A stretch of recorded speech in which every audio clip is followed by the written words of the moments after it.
সারি সারি হলুদ হাঁসের বাচ্চা, চারদিকে কিচিরমিচির শব্দ। ইনকিউবেটর মেশিন থেকে ফুটে বের হচ্ছে নতুন প্রাণ। এখান থেকেই প্রতিদিন দেশের বিভিন্ন প্রান্তে যাচ্ছে লাখ লাখ টাকার হাঁসের বাচ্চা। আর এ উদ্যোগেই গ্রামটি এখন পরিচিত হাঁসের গ্রাম নামে। এই বাচ্চা ফুটানোর হ্যাসারি মোহাম্মদ শাহ আলম ফকির আনে।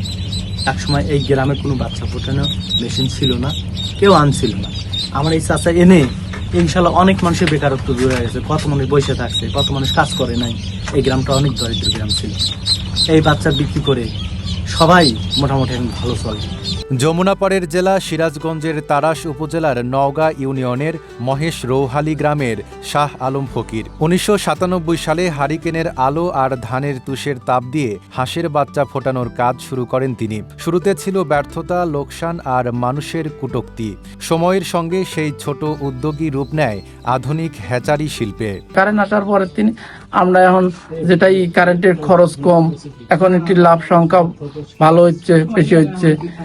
কর্মসূচি করে খাচ্ছি, অনেক পরিবার বাঁচতেছে। অনেক লোক কেউ ডিম আইনে কামাই করতেছে, কেউ কাজ করে কামাই করতেছে, কেউ বাচ্চা বিক্রি করে কামাই করতেছে। অনেক পরিবার বাঁচতেছে। প্রতিদিন উৎপাদিত হচ্ছে প্রায় ১ লাখ থেকে ১.৫ লাখ হাঁসের বাচ্চা। রাজশাহী, নাটোর, পাবনা সহ বিভিন্ন এলাকা থেকে ডিম এনে এখানেই ফোটানো হয়। এরপর দেশের ৬৪ জেলায় পৌঁছে দেওয়া হয় এসব বাচ্চা। আমাদের হাঁসের বাচ্চা মূলত ঢাকা, রাজশাহী, চট্টগ্রাম, সিলেট, কক্সবাজার সহ বাংলাদেশের ৬৪ জেলাতেই আমাদের হাঁসের বাচ্চাগুলো যাচ্ছে এবং প্রত্যেকটা জেলাতে আমাদের অসংখ্য কাস্টমার রয়েছে। এই শিল্প শুধু একটি ব্যবসায় নয়, সৃষ্টি করেছে কর্মসংস্থানেরও। গ্রামের শতাধিক পরিবার এখন সরাসরি বা পরোক্ষভাবে এই পেশার সঙ্গে যুক্ত। RICL TMX, যুগের পর যুগ স্থাপনা থাকে মজবুত। বিদ্যুৎ বিভ্রাট ও ডিমের দামের ওঠানামা এখনও এই শিল্পের বড় চ্যালেঞ্জ। তবে সমস্যা মোকাবেলায় খামারিদের নিয়মিত পরামর্শ ও কারিগরি সহায়তা দিচ্ছে প্রাণী সম্পদ বিভাগ।